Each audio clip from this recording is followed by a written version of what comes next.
கர்த்தராகிய இயேசு கிறிஸ்துவின் பரிசுத்தமுள்ள நாமத்துக்கு மகிமை உண்டாவதாக. Glory be to the holy name of the Lord Jesus Christ. இன்றைக்கும் நாம் விசுவாசிக்கிற நம்முடைய தேவன் மாறாதவராக நம்மத்தில் இருக்கிறார். Even today, our God whom we believe in is in our midst as one who is unchanging. அவர் என்றென்றைக்கும் ஜீவிக்கிற தேவன், சதா காலமும் அவர் ஜீவிக்கிறார். He is God who liveth and abideth forever. He is alive forevermore. இந்த சாயங்கால வேளையில் நம்முடைய தியானத்துக்காக அப்போஸ்தலனாகிய பவுல் பிலிப்பியருக்கு எழுதின நிருபம் 3ஆம் அதிகாரம் 18 முதல் 21வது வசனம் வரைக்கும் வாசிக்கும்படியாக கேட்டுக்கொள்கிறேன். This evening for our meditation shall we turn to the epistle of St. Paul to the Philippians, chapter 3, and read verses 18 to 21. ஏனெனில் அநேகர் வேறு விதமாய் நடக்கிறார்கள். அவர்கள் கிறிஸ்துவின் சிலுவைக்கு பகைஞர் என்று உங்களுக்கு அநேகந்தரம் சொன்னேன். இப்பொழுது கண்ணீரோடும் சொல்லுகிறேன். அவர்களுடைய முடிவு அழிவு, அவர்களுடைய தேவன் வயிறு, அவர்களுடைய மகிமை, அவர்களுடைய லட்சையே. அவர்கள் பூமிக்கு அடுத்தவைகளை சிந்திக்கிறார்கள். நம்முடைய குடியிருப்போ பரலோகத்தில் இருக்கிறது. அங்கே இருந்து கர்த்தராயிருக்கிற இயேசு கிறிஸ்து எனும் இரட்சகர் வர எதிர்பார்த்து கொண்டிருக்கிறோம். அவர் எல்லாவற்றையும் தமக்கு கீழ்ப்படுத்திக் கொள்ளத்தக்க தம்முடைய வல்லமையான செயலின்படியே நம்முடைய அற்பமான சரீரத்தை தம்முடைய மகிமையான சரீரத்திற்கு ஒப்பாக மறுரூபப்படுத்துவார். For many walk, of whom I have told you often, and now tell you even weeping, that they are the enemies of the cross of Christ, whose end is destruction, whose God is their belly, and whose glory is in their shame, who mind earthly things. For our conversation is in heaven, from whence also we look for the Savior, the Lord Jesus Christ, who shall change a vile body, that it may be fashioned like unto his glorious body, according to the working whereby he is able even to subdue all things unto himself. கர்த்தருக்கு ஸ்தோத்திரம். Praise the Lord. இந்த 4 வேத வசனங்களிலும் 2 விதமாக இந்த பூமியிலே ஜீவிக்கிற கூட்டத்தாரை குறித்தும் அவர்களுடைய முடிவை குறித்தும் தெளிவாக எழுதப்பட்டிருக்கிறதை நாம் வாசிக்கிறோம். In these 4 verses we clearly read about 2 groups of people, about 2 different ways in which they live and about their ends. முதல் 2 வசனங்களிலே வேறு விதமாய் நடக்கிற ஒரு கூட்டத்தார் என்று சொல்லி அவர்களை பற்றி சில காரியங்கள் அங்கு எழுதப்பட்டிருக்கிறது. In the first 2 verses we read of a group of people who walk in a way that is contradictory to God's demands. வேறு விதமாக என்றால் மனிதன் எப்படி நடக்க வேண்டும், ஜீவிக்க வேண்டும் என்று மனிதனை சிருஷ்டித்த தேவன் சொல்லி இருக்கிறாரோ அதன்படி நடக்காமல் தங்களுடைய விருப்பப்படி நடக்கிற கூட்டத்தார். Here is a group of people who walk in a different way. That means God has ordained a way in which man should walk, but these people walk in a different way. அவர்கள் கிறிஸ்துவின் சிலுவைக்கு பகைஞர் என்று சொல்லப்படுகிறார்கள். They are called the enemies of the cross of Christ. அவர்களுக்கு ஒரு தேவன் உண்டு, அதுதான் அவர்களுடைய வயிறு. They have a God, that God is their belly. அவர்களுடைய முடிவிலே அவர்கள் சுதந்திரிக்க போகிறது அழிவாக இருக்கிறது. And in their end they are going to inherit destruction. அவர்கள் இந்த பூமியிலே ஜீவிக்கிற நாட்களில் அவர்கள் தேடிக்கொண்ட அவர்களுடைய மகிமை, அவர்களுடைய லட்சை அல்லது இழிவான ஒரு நிலவரம் என்று நாம் பார்க்கிறோம். In the days that they lived, the glory that they sought after is their shame. இவர்கள் இந்த பூமியில இருக்கிற காலமெல்லாம் அவர்கள் சிந்திக்கிறது, வாஞ்சிக்கிறது, செயல்படுகிறது எல்லாமே பூமிக்கு அடுத்தவைகளை பற்றியதாக இருக்கிறது.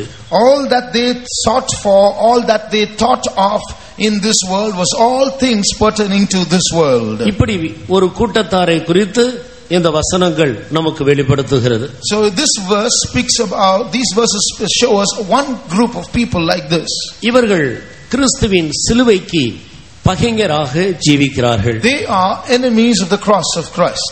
தேவன் மனிதன் நடக்கும்படியாக அவனுக்கு சொல்லிக் கொடுத்த அவருடைய வழிகளை விட்டு அவர்கள் ஜீவிக்கிறவர்கள். They have left off the way in which God had asked them to live and are living in a contrary way.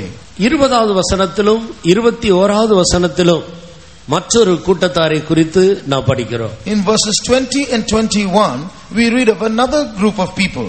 இவர்களுடைய குடியிருப்பு இந்த பூமியில் அவர்கள் ஜீவித்தாலும் இவர்களுடைய குடியிருப்பு பரலோகத்தில் இருக்கிறதாக அவர்கள் சொல்லுகிறார்கள். Although they live in this world, their conversation or their habitation is in heaven, they claim. கர்த்தராகிய இயேசு கிறிஸ்து என்னும் அவர்களுடைய இரட்சகர் வருவதை அவர்கள் ஆவலோடு எதிர்பார்த்து கொண்டு நிச்சயத்தோடு ஜீவிக்கிறதாக இந்த வேத வசனத்தில் சொல்லப்பட்டிருக்கிறது. They are living with a certainty, ardently looking forward to the appearing of their Savior, Lord Jesus Christ. கர்த்தருடைய நாமத்துக்கு மகிமை உண்டாகட்டும். Glory be to the name of the Lord. எப்படி அவர்கள் இயேசு கிறிஸ்து என்னும் இரட்சகரை எதிர்பார்த்து கொண்டிருக்கிற ஒரு இடத்துக்கு அவர்கள் கடந்து வந்திருக்கிறார்கள் என்று கடைசி வசனத்தில் நாம் பார்க்கிறோம். In the last verse we see how they have come to reach the Lord Jesus Christ. இப்படி ஒரு கூட்டத்தை தேவனே உருவாக்குவதாகத்தான் இந்த வசனத்தில் நாம் படிக்கிறோம். In these verses we read how God is shaping or forming such a group of people. எல்லாவற்றையும் தமக்கு கீழ்ப்படுத்திக் கொள்ளத்தக்க தம்முடைய வல்லமையான ஒரு செயல் இவ்விதமாக மனிதர்களை உருவாக்குகிறதாக இந்த வசனத்தில் நாம் காண்கிறோம். We read of a mighty working in God, whereby he is able even to subdue or control or bring under control all things to himself. எல்லாவற்றையும் கீழ்ப்படுத்திக் கொண்ட ஒரு அனுபவம் ஒரு மனிதனுக்கு தேவையாக இருக்கிறது. So a man should have this experience of subduing everything. சாதாரணமாக ஒரு மனிதன் எல்லாவற்றையும் தனக்கு கீழ்ப்படுத்திக் கொள்ள முடியாது. Normally a person cannot subdue everything. எல்லாவற்றையும் என்று சொல்லும்போது அவை எவைகளை குறித்து இவ்விதமாக எழுதப்பட்டிருக்கிறது. When we say he subdues all things, what are we referring to? இரண்டாவதாக வல்லமையான செயல் என்ற ஒரு விசேஷித்த இந்த பூமியில் மனிதனுடைய அறிவுக்கு அப்பாற்பட்ட ஒரு செயலை குறித்து ஒரு வல்லமையை குறித்து நாம் இங்கே காண்கிறோம். Secondly, we also read of a mighty work called his mighty working. It is a power that is beyond human understanding, working amongst human beings. அந்த வல்லமையான தன்னுடைய அறிவுக்கு அப்பாற்பட்ட அந்த வல்லமையான செயலின் மூலமாகத்தான் ஒரு மனிதன் எல்லாவற்றையும் தனக்கு கீழ்ப்படுத்திக் கொள்கிறவனாக காணப்படுகிறான். A man is able to subdue everything only by using this power, that mighty working which is beyond his own power. நம்முடைய அற்பமான சரீரத்தை என்று இன்றைக்கு இருக்கிற மனிதர்களுடைய சரீரத்தின் நிலவரத்தை குறித்து இந்த வேத வசனம் நமக்கு சொல்லுகிறது. Describing our human body, this verse says that this body of ours is a vile body. இந்த அற்பமான சரீரமானது தேவனுடைய மகிமையான சரீரத்துக்கு ஒப்பாக ஒரு நாள் மறுரூபம் ஆக்கப்பட போகிறது. This vile body is one day going to be transformed to be like the glorious body of Jesus Christ. இந்த பூமியில் இந்த அனுபவத்தை பெற்று இதிலே வளர்ந்து கொண்டிருக்கிறவர்கள் தான் இவ்விதமாக சொல்லுகிறார்கள், எங்களுடைய குடியிருப்பு பரலோகத்தில் இருக்கிறது. It is those who have got this experience and are growing in this who are the ones who are claiming that their habitation is in heaven. நம்முடைய கர்த்தராகிய இயேசு கிறிஸ்து என்னும் இரட்சகர் வர ஆவலோடு நாம் எதிர்பார்த்து கொண்டிருக்கிறோம். We are ardently looking forward to the appearing of our Lord Jesus Christ. இவ்விதமாக இந்த 4 வேத வசனங்களிலும் 2 விதமான கூட்டத்தாரை குறித்தும் அவருடைய முடிவை குறித்தும் இந்த சத்திய வேதம் நமக்கு தெளிவாக நம்முடைய மனக்கண்களை பிரகாசிப்பிக்கக்கூடியதாக இருக்கிறது. So these verses enlighten the eyes of our mind to help us know the two groups of people who live in this world. இங்கே வேறு விதமாக நடக்கிற மனிதர்களுடைய நிலவரங்களை குறித்தும் அவருடைய முடிவை குறித்தும் சில காரியங்களை நாம் சிந்தித்துவிட்டு தேவன் எப்படி நடக்க வேண்டும் என்று மனிதனுக்கு நியமித்திருக்கிறாரோ அதன்படி நடக்கிறவர்களை குறித்தும் அவருடைய முடிவை குறித்தும் பிறகு நாம் சிந்திக்கலாம். Now we will first of all consider this group of people who walk in a way that is contrary to God's ways and about their end, and later we will see those people who are living according to God's ways and their end too. நாம் எந்த கூட்டத்தை சேர்ந்தவர்களாக ஜீவித்துக் கொண்டிருக்கிறோம் என்று இந்த வேத வசனத்துக்கு முன்பாக நம்மை நாமே நிதானித்து அறிந்து கொள்ள கர்த்தர் நமக்கு உதவி செய்வாராக. May the Lord help us to present ourselves before these verses and examine ourselves to find out which category we belong to. வேறு விதமாக நடக்கிறவர்கள் கிறிஸ்துவின் சிலுவைக்கு பகைஞராக காணப்படுகிறார்கள். Those who walk in a way contrary are enemies of the cross of Christ. கர்த்தராகிய இயேசு அவர் தேவன், அவர்தான் கடவுள், அவர்தான் நம்மை சிருஷ்டித்த உண்மையான பிதா என்றதான அறிவு இல்லாத போது ஒரு மனிதன் அவரை தொழுது கொள்ள முடிகிறதில்லை. When a man lacks this knowledge that the Lord Jesus Christ is God, he is the Father who created us, he cannot worship Jesus. வேதவசனம் தெளிவாக சொல்லுகிறது, தேவன்தான் மனிதனாக இந்த பூமிக்கு வந்தார் என்று. The Bible very clearly tells us that it is God who came down to earth as man. அது ஒரு பெரிய ரகசியம் என்றுதான் சத்திய வேதாகமத்தில் நாம் பார்க்கிறோம். And the scriptures tell us that this is a great mystery. தேவ பக்தியின் ரகசியமாவது யாவரும் ஒப்புக்கொள்ளுகிறபடியே தேவன் மனிதனானார். Without controversy, great is the mystery of godliness. God was manifest in the flesh. மனிதனுடைய சிருஷ்டிப்பின் வரலாற்றை குறித்தும் எதற்காக சிருஷ்டிக்கப்பட்டான் என்பதை குறித்தும் கிறிஸ்தவர்கள் வைத்திருக்கிற இந்த சத்திய வேதாகமும் மிக தெளிவாக எடுத்து விளம்புகிறது. About the genealogy of God's creation, how and why man was created is very clearly recorded in the book of the Christians. தேவன் மனிதனை அவருடைய சாயலின்படியும் அவருடைய நோக்கத்தின்படியுமே அவருடைய ரூபத்தின்படியேயும் சிருஷ்டித்து என்றென்றைக்கும் அவன் அவரோடு கூட இருக்கும்படியாகவே அவனை ஆண்டவர் சிருஷ்டித்தார். God made man after his image and likeness and wanted man to abide with him forever. இந்த மனிதன் பாவம் செய்து அவன் விழுந்து போனான். But this man fell because of sin. ஆனால் இந்த மனிதன் மேல் ஆண்டவர் வைத்த தீர்மானம் நோக்கம் ஒருபோதும் மாறாது. But the determination and the purpose of God concerning man will never change. ஏனென்றால் தேவன் மாறாதவர். Because God is unchanging. அவர் சொன்னார், அவர் அப்படியே செய்வார். When he says something, he will do it. மனம் மாற அவர் ஒரு மனுபுத்திரன் அல்லவே. He is not a man to change his mind. சொல்லிவிட்டு தான் சொன்னதை மறுதலிக்கிறதற்கு அவர் ஒரு மனுஷனும் அல்லவே. He is not a man to make promises and then withdraw.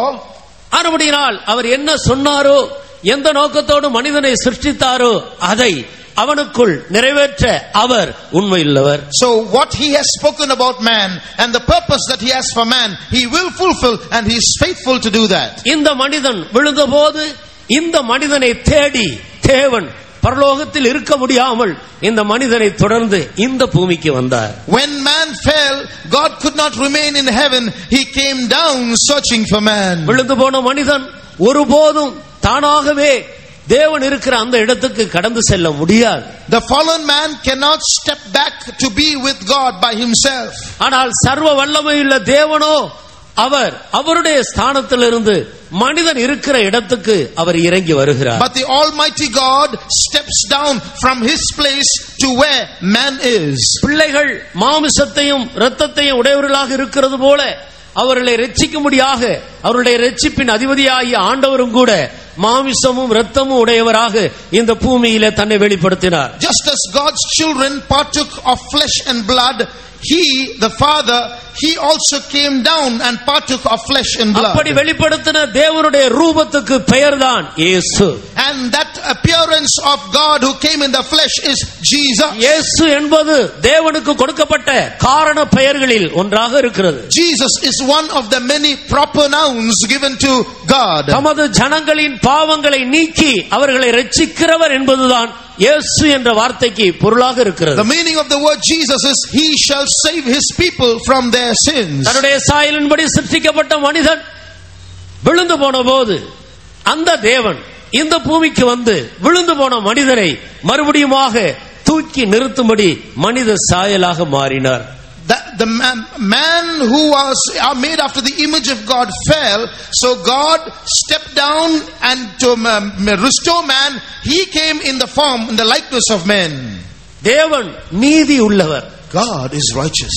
ஆனபடியினால் தன்னுடைய சாயலின்படி சிருஷ்டிக்கப்பட்ட தன்னுடைய குமாரன் விழுந்து போனாலும் அவனை மறுபடியுமாக தூக்கி எடுத்து அவனுடைய பாவத்துக்கு தகுந்த நிவாரணத்தை உண்டாக்கி சரியான முறையில் சரியான வழியில் அவனை தான் இருக்கிற இடத்துக்கு கொண்டு போய் நிறுத்துவது தேவனுடைய நீதியாக இருக்கிறது. And because God is righteous, it is his righteousness to somehow open a way for the fallen man to be restored and to make remittance for his sins and bring him back to his original state. ஆனபடியால் விழுந்து போன மனிதனுக்கு முதலாவது அவன் செய்த பாவத்துக்கு ஒரு நிவாரணம் அவசியமாக இருக்கிறது. Therefore, man need a remission for all the sins that he had committed. மனுஷனுடைய பாவத்தை நிவர்த்தி செய்யும்படியாகத்தான் தேவனே தன்னை பலியாக சிலுவையில் ஒப்புக்கொடுத்து மனிதனுக்காக மரித்தார். It is for the removal of the sins of every man that God himself became a sacrifice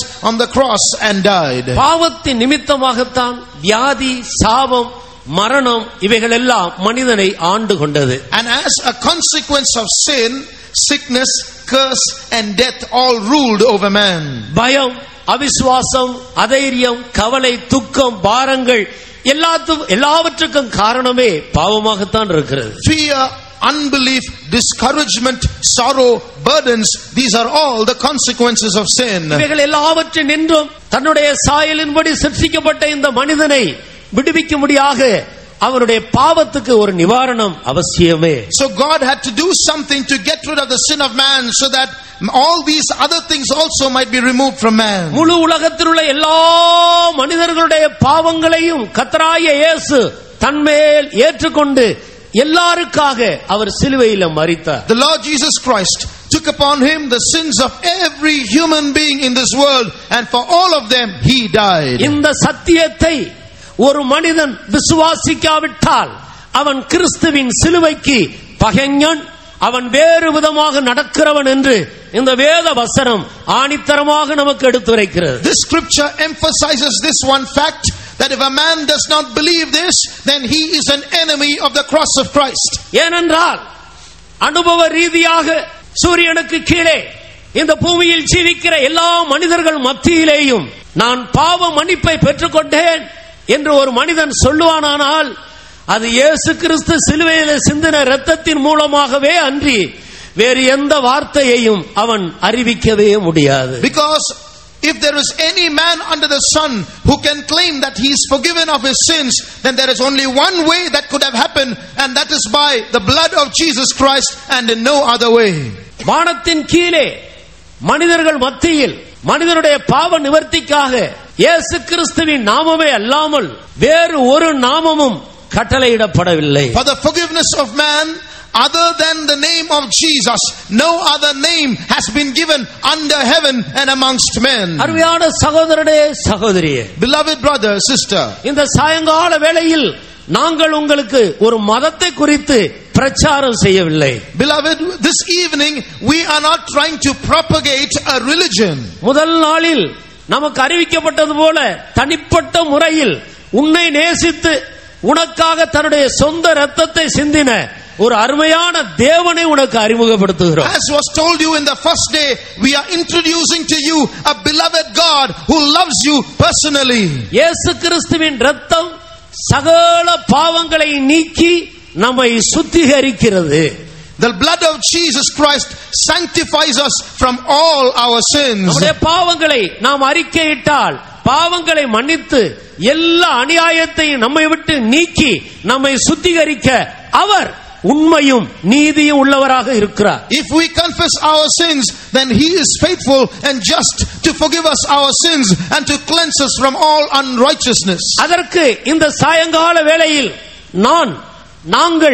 நாம் அனைவரும் சாட்சிகளாக இருக்கிறோம். And for that we all of us are witnesses this evening. ஆம், இயேசுவின் நாமமே, இயேசுவின் இரத்தமே என்னுடைய எல்லா பாவத்திலிருந்தும் என்னை விடுதலை ஆக்கிற்று என்ற அனுபவ சாட்சி உள்ளவர்கள் கரங்களை உயர்த்தி கொஞ்ச நேரம் ஸ்தோத்திரம் பண்ணி கர்த்தரை மகிமைப்படுத்துவோம். All those who say from experience, it is the blood of Jesus, the name of Jesus that has delivered me from my sins, lift up your hands and for some time glorify God. ஸ்தோத்திரம், ஸ்தோத்திரம், ஸ்தோத்திரம். ஷபாலா ரபஹதுடா லரபல்சா ஷிடோலா ரபஹதுடோ இலபல்சா ஷிடோ இலபல்சபஹா இலபல்துடா வாலாரியா ஷிடோ இலபல்ஷிடா வாலா ரிபஹா இலபல் ஷிடோ இலபல்ஷிடா வாலாரியா பல்துடா. ஸ்தோத்திரம், ஸ்தோத்திரம், ஸ்தோத்திரம், ஸ்தோத்திரம், ஸ்தோத்திரம், ஸ்தோத்திரம், ஸ்தோத்திரம், ஸ்தோத்திரம். அருமையான சகோதரனே, சகோதரி, Beloved brother, sister, இந்த கிறிஸ்துவின் சிலுவையின் மேன்மையை இதுவரைக்கும் நீ அறியாத ஒரு நபராக இருந்தால் ஆண்டவர் உன்னை நேசிக்கிறார். இன்றைக்கு அவரை நீ அறிந்து கொள்வாயாக. If you have not known the greatness of the cross of Christ till now, the Lord loves you. Know it now. அப்போஸ்தலனாகிய பேதுரு கர்த்தராகிய இயேசு கிறிஸ்து சிலுவையில் மரித்தபோது அவர் மனிதனுக்கு இலவசமாக கொடுத்த 3 விலையேறப்பட்ட வெகுமதிகளை பற்றி சொல்லி சிலுவையை மேன்மைப்படுத்துகிறார். St. Peter in his epistle exalts the cross by mentioning 3 gifts that he gave man through the cross.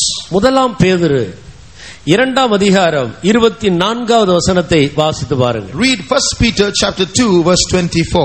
நாம் பாவங்களுக்கு செத்து நீதிக்கு பிழைத்திருக்கும்படிக்கு அவர்தாமே தமது சரீரத்திலே நம்முடைய பாவங்களை சிலுவையின் மேல் சுமந்தார், அவருடைய தழும்புகளால் குணமானீர்கள்.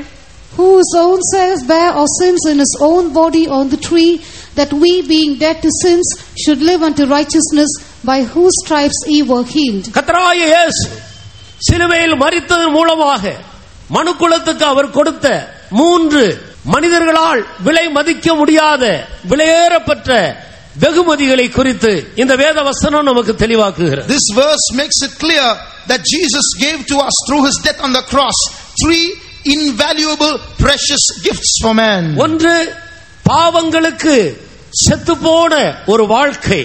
One is a life whereby we are dead to sins. இரண்டாவது, நீதிக்காக பிழைத்திருக்கக்கூடிய ஒரு புதிய ஜீவியம். Secondly, a new life where we can live unto righteousness. மூன்றாவது, அவருடைய தழும்புகளால் குணமாக்கப்பட்ட ஒரு ஆரோக்கியமான சரீரம். Secondly, a healthy body whereby we are healed by his stripes. இந்த 3 அனுபவங்களும் கர்த்தராகிய இயேசு கிறிஸ்து சிலுவையில் மரித்தது நிமித்தம் மனிதனுக்கு கொடுக்கப்பட்ட விலை மதிக்க முடியாத 3 வெகுமதிகளாக இருக்கிறது. These are 3 invaluable gifts that the Lord Jesus Christ gave for man through his death on the cross. இதை மனிதனுக்கு ஆண்டவர் இலவசமாக கொடுக்கிறார். This is what God gave to man freely.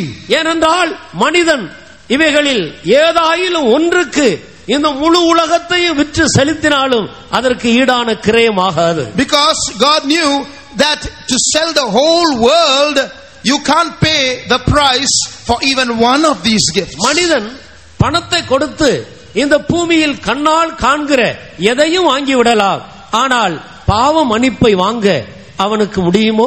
A man can pay money and buy anything in this world that he can see with his eyes.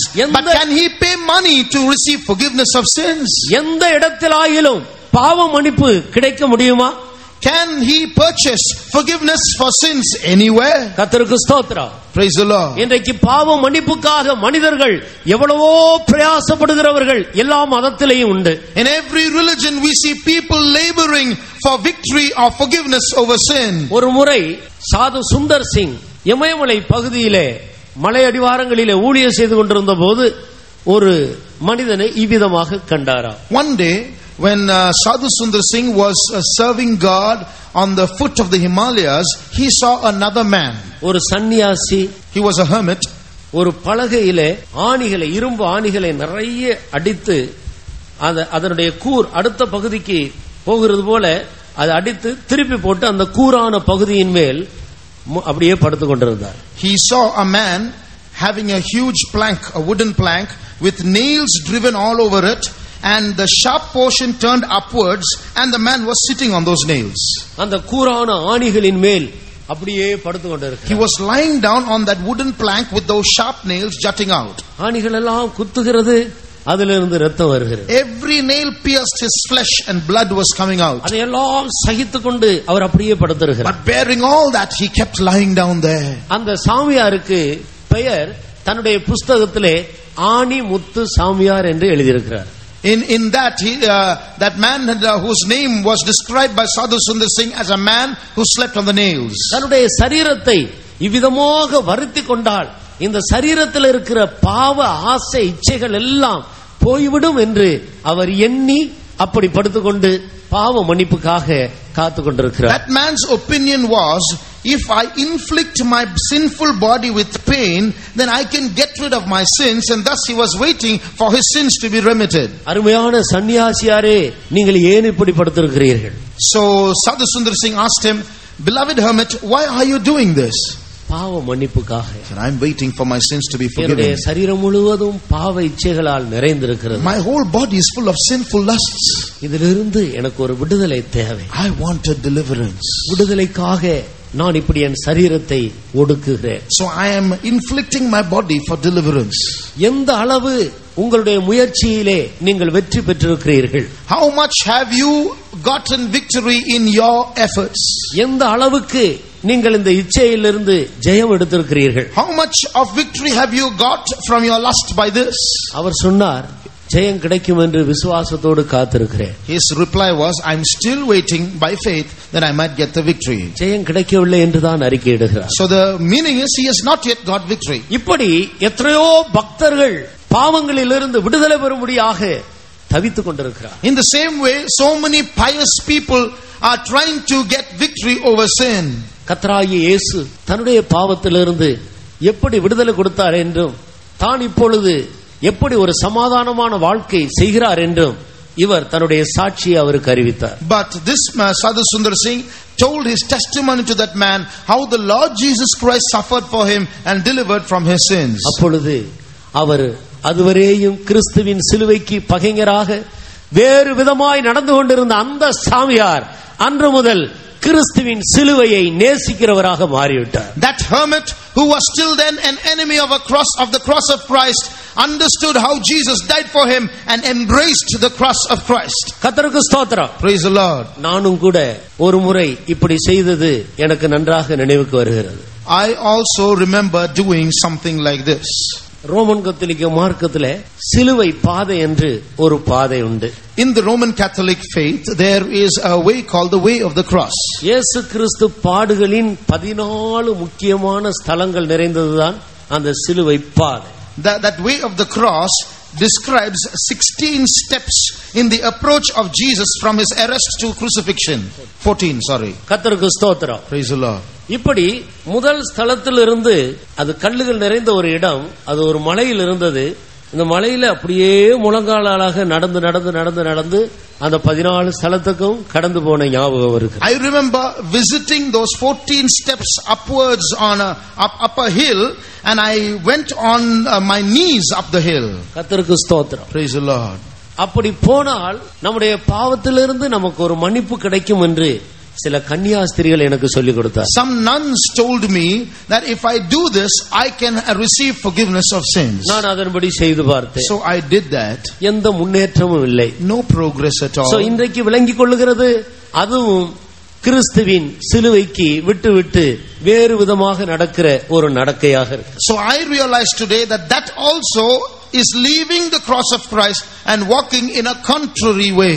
இன்னொருவர் சொல்லிக் கொடுத்தார், 40 நாட்கள் நீங்கள் கஷ்டப்பட்டு பல்லை கடித்துக் கொண்டு இந்த பாவத்தை ஜெயித்து விட்டால் உங்களுக்கு ஜெயம் கிடைத்துவிடும். Another person told me 40 days you bite your teeth and some more control yourself, don't allow sin into your life, after that you'll be free. இந்த 40 நாள் பல்லை கடிச்சிட்டு சகிக்கிறதுக்கு ஒரு பலன் வேணுமே, அது எங்க போறது?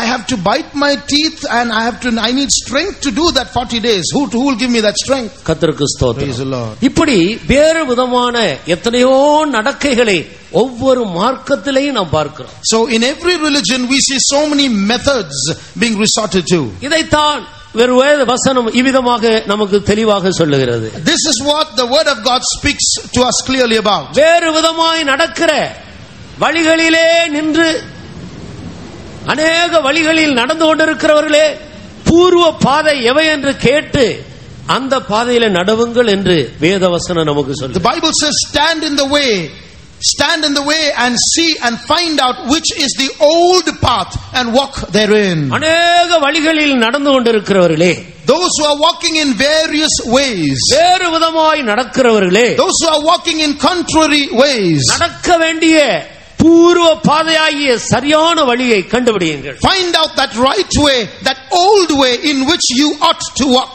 அதுதான் நானே வழி என்று சொன்ன இயேசுவின் வழியாக இருக்கிறது. That's the way of Jesus who said I am the way. இந்த பூமியின் அண்ட சராசரங்களிலேயும் காணப்படுகிற எந்த மனிதனா இருந்தாலும் சரி பாவ மன்னிப்பை பெற்றுக்கொள்ள முடியாக அவன் கடந்து வர வேண்டிய ஒரே ஒரு வழி கர்த்தராகிய இயேசுவின் வழியாக. In the whole universe, For any human being to receive forgiveness, there is only one way, and that's Jesus the way.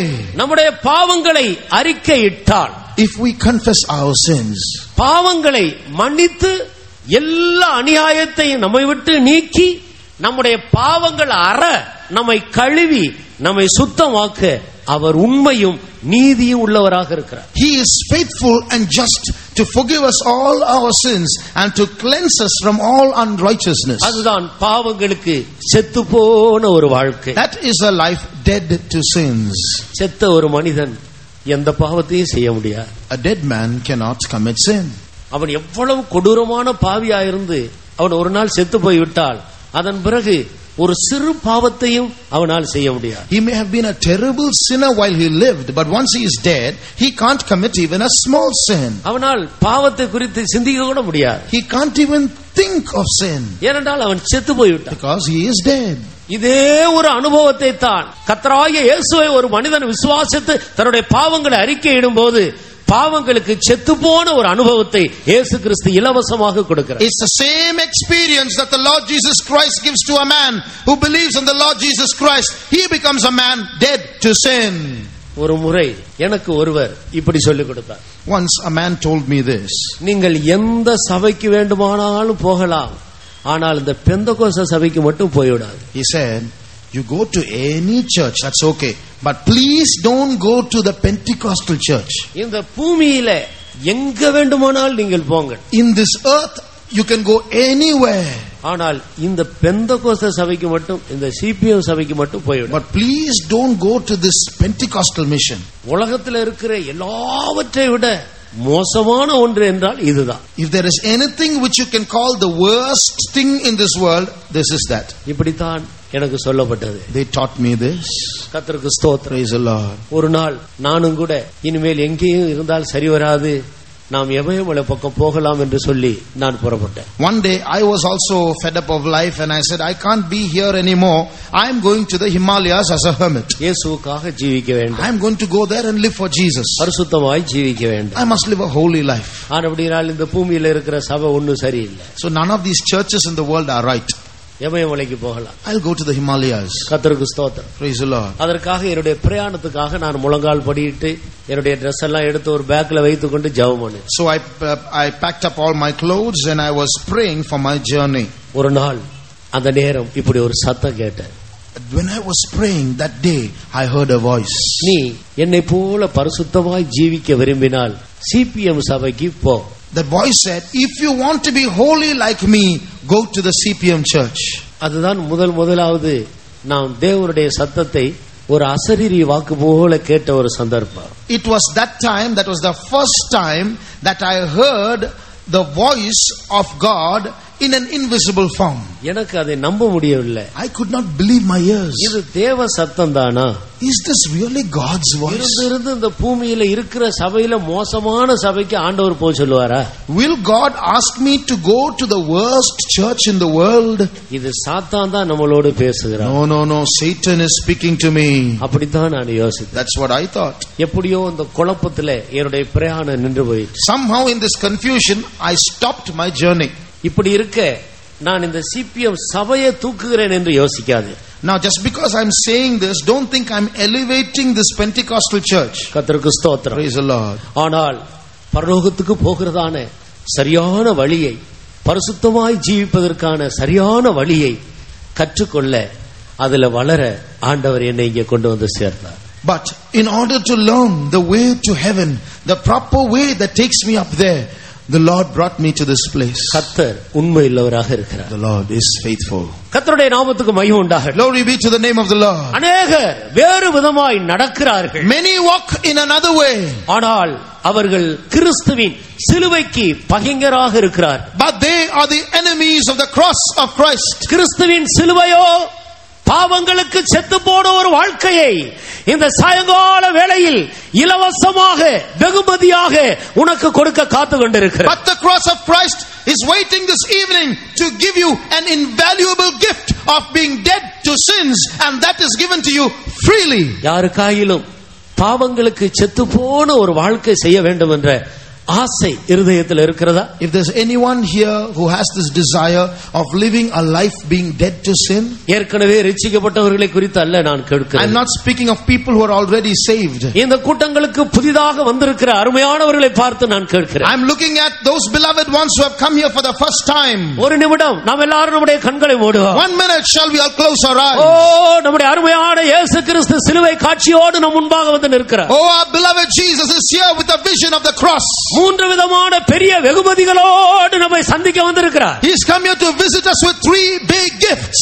ஒன்று, பாவங்களுக்கு செத்து போன ஒரு வாழ்க்கையை இன்றைக்கு இலவசமாக உனக்கு வெகுமதியாக கொடுக்க இந்த பூமியில் எங்கு கிடைக்காத இந்த உன்னதமான அனுபவத்தை உனக்கு இலவசமாக தர வந்திருக்கிறார். First of all, he wants to give that big gift of being dead to sin, and that he wants to give you freely. It's a gift you cannot get anywhere in this world. தயவு செய்து நம்முடைய கண்களை மூடிக்கொள்வோமா? Shall we all close our eyes? கர்த்தராகிய இயேசு சிலுவையிலே நமக்காக மரித்து தொங்கிக் கொண்டிருக்கிற அந்த காட்சியை நம்முடைய விசுவாச கண்ணுக்கு முன்பாக கொண்டு வந்து நிறுத்துவோமா? Let us bring to our vision with our eyes closed that vision of Jesus hanging on the cross at Calvary. அருமையான நண்பனே, Beloved friend, அருமையான சகோதரியே, beloved sister, உனக்கு பாவத்துக்கு செத்து போன ஒரு வாழ்க்கை தேவையா? do you want that life of being dead to sin? பாவம் இல்லாத ஒரு வாழ்க்கை செய்ய வேண்டும் என்ற வாஞ்சை இருதயத்திலே உனக்குள்ள அதிகமாய் காணப்படுகிறதா? Do you have that great burning desire to live a life without sin? இந்த பூமியில் நானும் நீங்களும் ஒரே ஒரு முறைதான் இந்த சரீரத்தில் ஜீவிக்க போகிறோம். You and I are going to live just once in this body, in this world. ஒரு பரிசுத்த வாழ்க்கை செய்து நாம் மரிப்போமானால் நம்முடைய முடிவு மகிமை.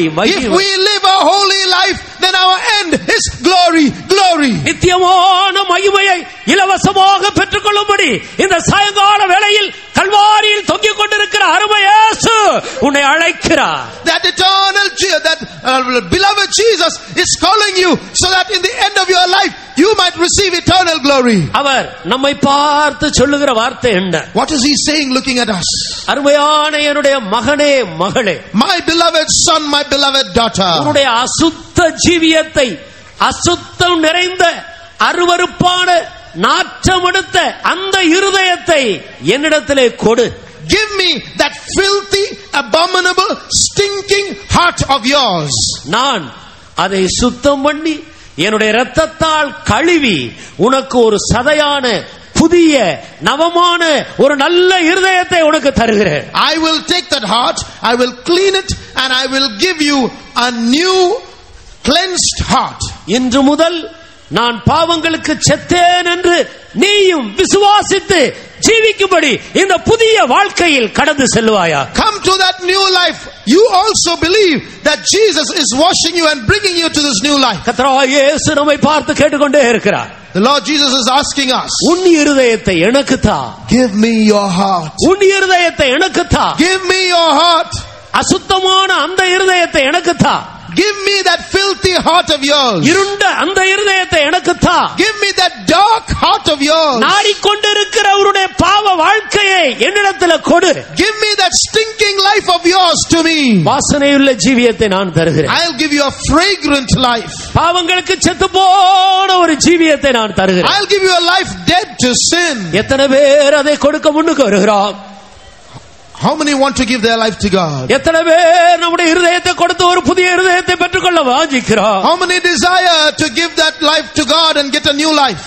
இருக்கிற இடத்திலிருந்து இன்றைக்கு நீ அப்படி ஒப்பு கொடுப்பாயானால், if you surrender today, then as you are, விசுவாச கண்ணை திறந்து பாருங்கள், பரலோகத்தில் உனக்காக ஒரு புத்தகம் திறக்கப்படுகிறது.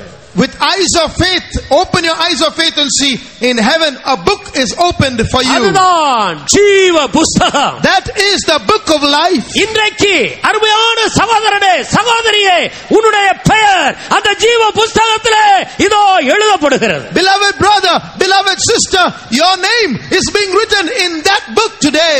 நீயும் பரலோக அங்கத்தினர்களிலே ஒருவராக மாற்றப்படுகிறீர். You are going to become a citizen of heaven. இயேசு ஒரு மனிதனுடைய பாவத்தை மன்னிக்கும் போது இதுதான் சம்பவிக்கிறது. This is what happens when God forgives the sins of a man. இனி நீ பிசாசின் பிள்ளை அல்ல.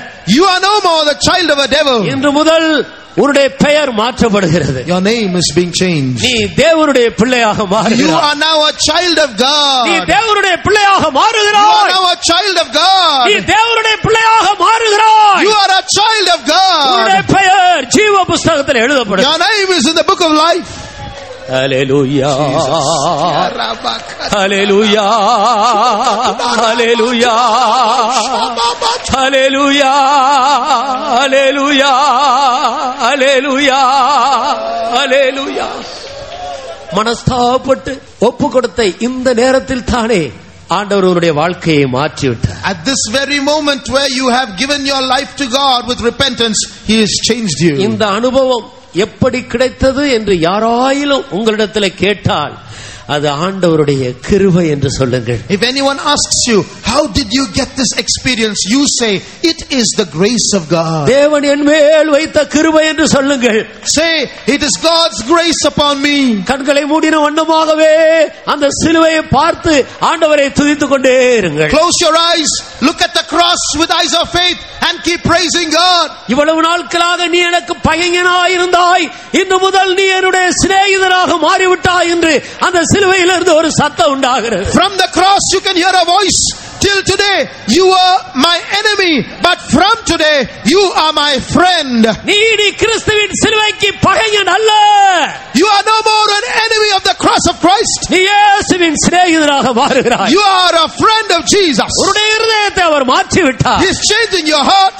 இதோ ஒரு புதிய வாழ்க்கை செய்யும்படி ஆண்டவர் உனக்கு புதிய கிருபைகளை கொடுத்து கொண்டிருக்கிறார். He is giving you new grace to live a new life. இன்று முதல் நீ நீதிக்காகவே பிழைப்பாய். Hereafter you are going to live unto righteousness. உனக்கு இருக்கிற இந்த இருதயம், இந்த சரீரம் நீதியின் பாதையிலே இன்று முதல் நடக்கும். Now that heart that you have will lead you from today in the path of righteousness. இது இரண்டாவது அவர் உனக்கு கொடுக்கிற வெகுமதியாக இருக்கிறது. This is the second gift He will give you. உன் பாவங்களை மன்னித்தது மட்டுமல்ல, He has not only forgiven your sins. புதிய வாழ்க்கை செய்யும்படி ஒரு புதிய ஜீவனை அவர் உனக்குள்ள கொடுத்து கொண்டிருக்கிறார். To live a new life, He will give you new grace.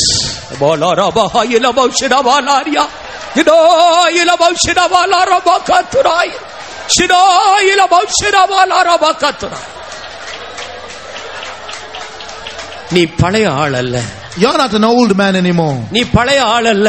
You're not that old person. நீ பழைய ஆள் அல்ல. You are not that old person. நீ ஒரு புதிய நபர். You're a new man. நீ விசுவாசி. Believe that. அவர் உன்னை ஒரு புதிய நபராக மாற்றி விட்டார். He has made you a new person.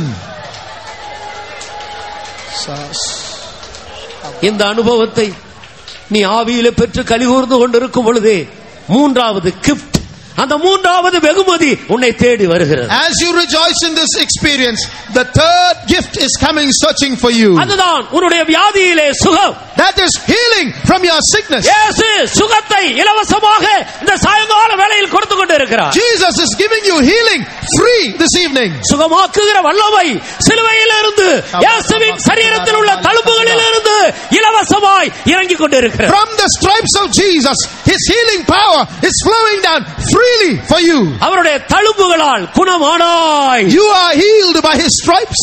இப்போது உனக்குள் இருந்த அந்த வியாதி இல்லை. Now that sickness in you is no more. இல்லவே இல்லை. Not at all there. இயேசு உன்னை சுகமாக்கி விட்டார். Jesus has healed you. இலவசமாக அந்த கிருபை உன்னை சந்தித்திருக்கிறது. Freely that grace has visited you.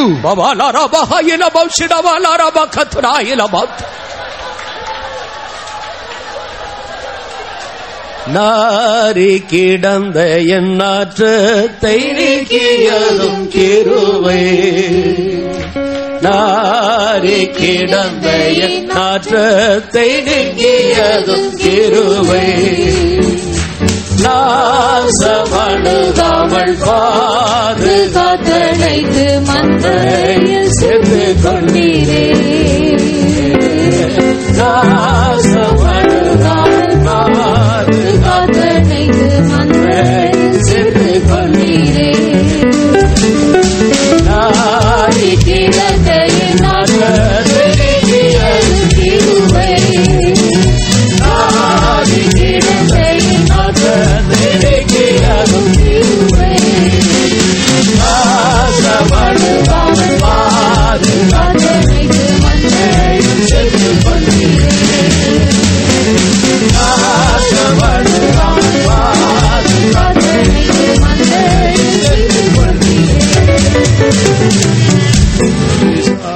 ஹalleluya ஹalleluya ஹalleluya ஹalleluya ஹalleluya ஹalleluya ஹalleluya ஹalleluya ஹalleluya. கர்த்தருடைய நாமத்துக்கு மகிமை உண்டாகட்டும். Glory be to the name of the Lord. பாவ மன்னிப்பை இலவசமாக வெகுமதியாக ஆண்டவரிடத்தில் பெற்றுக்கொண்ட அருமையானவர்களே, நீங்கள் தொடர்ந்து இந்த வாழ்க்கையில் முன்னேறி செல்லும்படியாக நாளைக்கு இருக்கிற ஞானஸ்நான வேதபாட கூட்டத்தில் கலந்து கொண்டு ஞானஸ்நானம் பெற்றுக் கொள்ளுங்கள். நீங்கள் இன்னும் அதிகமான கிருபைக்குள்ளே மறைக்கப்படுவீர்கள். Beloved ones who have received the forgiveness of for sins from Jesus Christ freely, to continue abiding in this experience, tomorrow attend the Bible study on water baptism.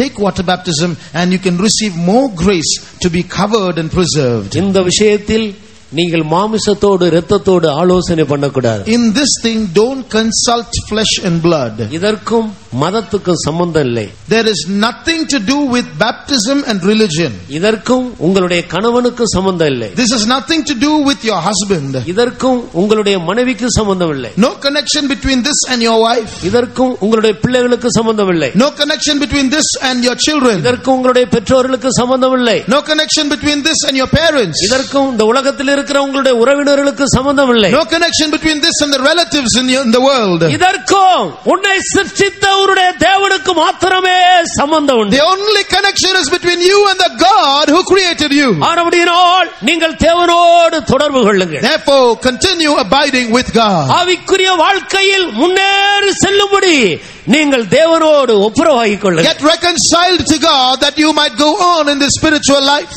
மாமிசத்தோடும் இரத்தத்தோடும் ஆலோசனை பண்ண வேண்டாம். No consulting with flesh and blood. இந்த அனுபவத்தை பெற்றுக்கொண்ட தேவனுடைய ஜனங்கள் தாமதியாமல் உடனடியாக ஞானஸ்நானம் பெற்றுக்கொண்டு ஜென்ம பாவங்கள் போக கழுவப்படுங்கள். Those who have received this experience, don't hesitate. Immediately submit to water baptism and be free of the nature of sin. கர்த்தருக்கு ஸ்தோத்திரம். Praise the Lord. ஒரு பொருள் எந்த அளவுக்கு மேலே உயர எடுத்துக்கொள்ளப்படுகிறதோ அந்த அளவுக்கு நமக்கு அது வெகு தூரமாக போய்விடுகிறது. When an object is taken up above the earth, depending on the height it is above the earth, so much it is far away from us. கீழே இருந்தால் குனிந்து எடுக்கிறோம். When it is down below, you bend and lift it up. கொஞ்சம் உயரத்தில் இருந்தால் அதை எட்டி பிடிக்கிறோம். When it is a little above us, you reach out and take it. அது மேலே போய்விட்டால் நம்மால் பிடிக்கவே முடியாது. But if it's too far up above, you can't reach for it. எந்த அளவுக்கு சத்தியங்களுக்கு நாம் கீழ்ப்படுகிறோமோ அந்த அளவுக்கு கிருபையின் ஆழத்துக்குள்ள போய் விடுகிறோம். பிசாசுக்கோ உலகத்துக்கோ மனிதர்களுக்கோ வேறு எந்த வல்லமைக்கோ நம்மில் உரிமை இல்லாமல் போய்விடுகிறது. To the extent we go into to submit to the truth, to that extent we go into the depths of grace. There no human, no demon can reach us. ஆனபடியால் இன்று முதல் கிறிஸ்துவின் சிலுவையை நேசித்து அவருடைய நேசர்களாக மாறி விடுவோம். So let us love the cross of Christ and become his lovers. கர்த்தருக்கு ஸ்தோத்திரம். Praise the Lord. இவ்வளவு காலம் நம்முடைய வயிறுதான் நமக்கு தேவனாக இருந்தது. Till now our stomach, our belly was our God. பரலோகத்தில் புசிப்பும் இல்லை குடிப்பும் இல்லை. But in heaven there's no eating or drinking. இந்த பூமியில தான் புசிப்பும் குடிப்பும். Eating and drinking is all in this world. இன்றைக்கு மனிதர்கள் தங்களுடைய அதிகமான பிரயாசங்களை அவர்கள் செலவழிக்கிறது அவர்களுடைய வயிற்றுக்காக. Today people spend most of their time only for their stomach. பிரசங்கி தெளிவாக எடுத்து சொல்லுகிறான், அவன் படும் பிரயாசங்கள் எல்லாம் மனிதனுடைய பிரயாசங்கள் எல்லாம் அவருடைய வாய்க்காகத்தானே. The preacher says all the labor of man is for his mouth. இன்றைக்கு மனிதனுக்கு அவருடைய வயிறுதான் தேவனாக இருக்கிறது. Today man's stomach is his God. தமிழ்ல ஒரு பழமொழி உண்டு, பசி வந்தால் பத்தும் பறந்து போகும். பசி வந்தா 10 அச்சம் அடமை ஞானம் எல்லா அறிவு எல்லாம் பறந்து போயிடும். If you become hungry, all the 10 aspects of wisdom will fly away, a proverb in Tamil says. மனிதனுக்கு வயிறு இன்றைக்கு தேவனாக இருக்கிறது. Man's stomach is his God. அவருடைய தேவன் அவருடைய வயிறு. Their God is their belly. இதற்காகவே இந்த பூமியில் பிழைக்கிறவர்களுடைய முடிவு அழிவாக இருக்கு. So those who live for this, their end will be destruction. அவர்களுடைய மகிமை அவர்களுடைய லட்சையாக போய்விடும். Their glory is their shame.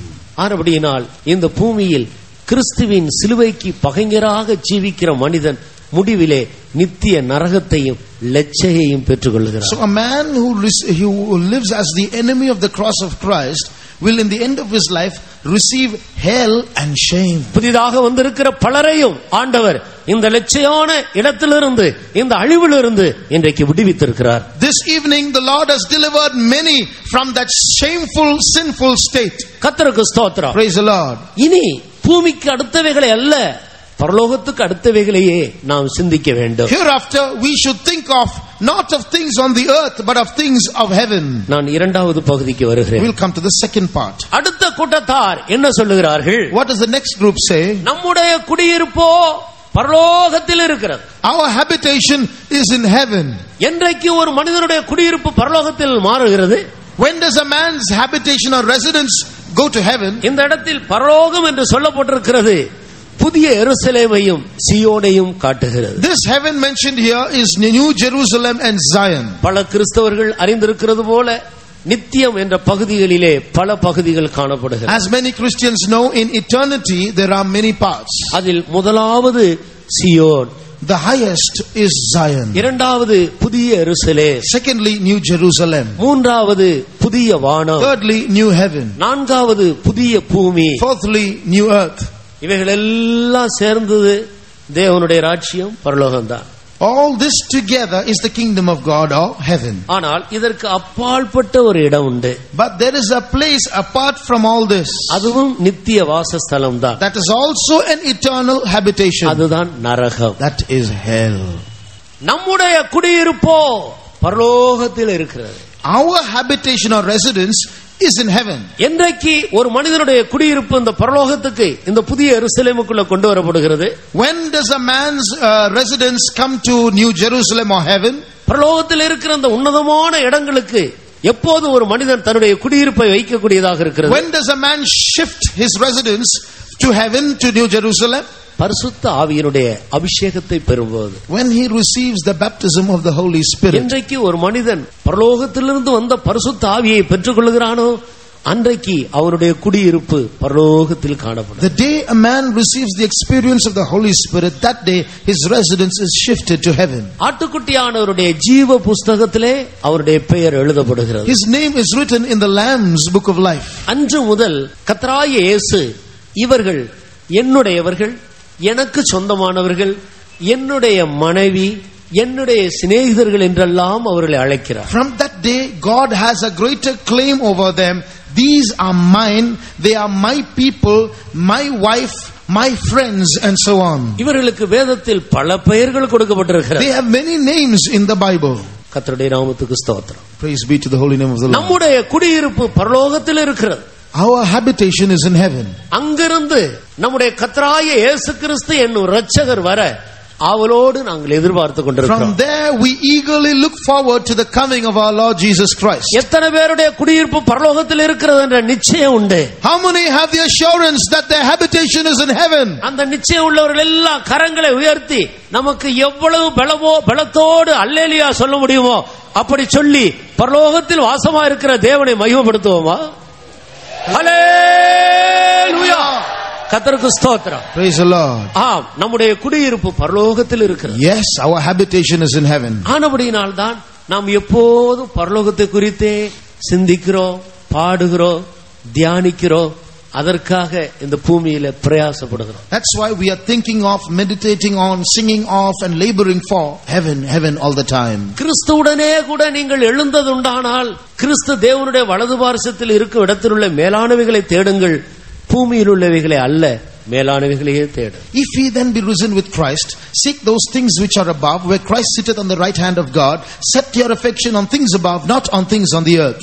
மானானது நீரோடைகளை வாஞ்சித்து கதறுகிறது போல நம்முடைய இருதயம் எப்போதும் உட்கார்ந்தாலும் எழுந்திருந்தாலும் வழியில நடந்தாலும் படுத்து கொண்டாலும் நாம் எப்போதும் ஆண்டவரையே தியானிக்க வேண்டியவர்களாக இருக்கும். As a heart panteth for the water brooks, even so when we sit down, when we rise up, when we walk, when we lie down, we should always be yearning and thinking of God. இஸ்ரவேல் ஜனங்கள் கானானுக்குள்ள போனபோது அந்த தேசத்திலே எப்படி ஜீவிக்க வேண்டும் என்று ஆண்டவர் அவர்களுக்கு சொல்லிக் கொடுத்த விதங்களில் இது ஒரு முக்கியமான பகுதி. This is one of the instructions that God gave the Israelites about how they ought to live when they entered Canaan. நீங்கள் உட்காரும் போதும், எழுந்திருக்கிற போதும், வழியில நடக்கிற போதும், படுத்துக் கொள்ளுகிற போதும் இந்த வசனங்களை குறித்து நீங்கள் தியானியுங்கள் என்று சொன்னார். When thou sittest down, when thou risest up, when thou walkest in the way, when thou liest down, think of these words that I have spoken to you. ஆவிக்குரியமையான இஸ்ரவேலராகிய நாமும் அப்படியே செய்ய வேண்டியவர்கள். We, the spiritual true Israel, have to do the same thing.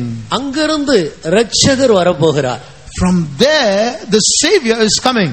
வேதத்தில் இரண்டு விதமான மீட்பை குறித்து படிக்கிறோம். In the Bible we read of two kinds of redemption. ஒன்று கர்த்தராகிய இயேசு கொடுக்கிற மீட்பு. One is the redemption that the Lord Jesus gives. அதுதான் ஆத்தும மீட்பு. That's the redemption of the soul. பாவ மன்னிப்பு. The forgiveness of sins. இரண்டாவது பரிசுத்த ஆவியானவர் மூலமாக நமக்கு ஒரு மீட்பு கிடைக்கிறது. Secondly, through the Holy Spirit there is a redemption. அதுதான் சரீர மீட்பு. That is the redemption of the body. நம்முடைய ஆத்துமாவும் நம்முடைய சரீரமும் பாவம் செய்தபோது அடிமையாய் போயிற்று. When our body and soul committed sin, they became slaves. இயேசுவுடைய இரத்தத்தால் முதலாவது நம்முடைய ஆத்துமா பாவத்திலிருந்து மீட்கப்பட்டு விட்டது. First of all, our soul was redeemed by the blood of Jesus. இப்போது நம்முடைய ஆத்தும மீட்போடு கூட நாம் இந்த பூமியிலே ஜீவிக்கிறோம். Now we are living in this body with the redemption of the soul. ஆனாலும் நமக்கு இன்னமும் அந்த அடிமைத்தனத்துக்குள்ளான சரீரம் தான் இருக்கிறது. But now we still have a body that is a slave.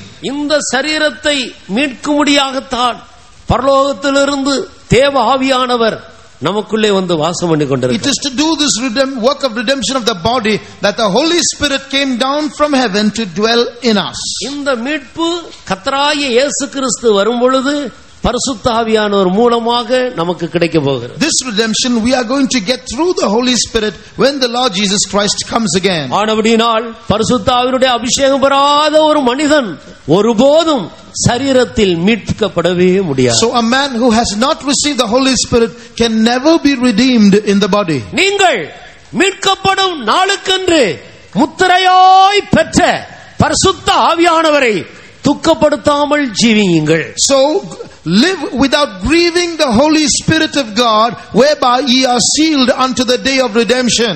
நமக்கு சரீரத்திலே மீட்கப்படுகிற நாள் என்று ஒரு நாளை தேவன் வைத்திருக்கிறார். God has kept a day for us called the day of redemption. கிறிஸ்துவுக்குள் மரித்தவர்கள் உயிர்த்தெழுவார்கள். Those who are dead in Christ will rise again. கிறிஸ்துவுக்குள் ஜீவித்துக் கொண்டிருக்கிறவர்கள் மறுரூபம் அடைவார்கள். Those who are alive in Christ will be transformed. அன்றைக்கு ஒரு பெரிய கூட்ட ஜனங்கள் இந்த பூமியிலிருந்து பிறக்க போகிறார்கள். From that day a group of people, a multitude of people are going to be born. அதைத்தான் சுமார் கிறிஸ்து பிறப்புக்கு முன் 700 வருடங்களுக்கு முன்பாக இந்த பூமியில் இருந்து தீர்க்கதரிசனம் உரைத்துக் கொண்டிருந்ததான ஏசாயா தீர்க்கதரிசி தன்னுடைய 66ஆம் அதிகாரத்தில் தெளிவாக எடுத்து சொல்லுகிறார். It's about this that the Isaiah the prophet prophesied 700 years before Christ in his 66th chapter. ஒரு ஜாதி ஒருமிக்க பிறக்குமோ? Shall a nation be born in one day?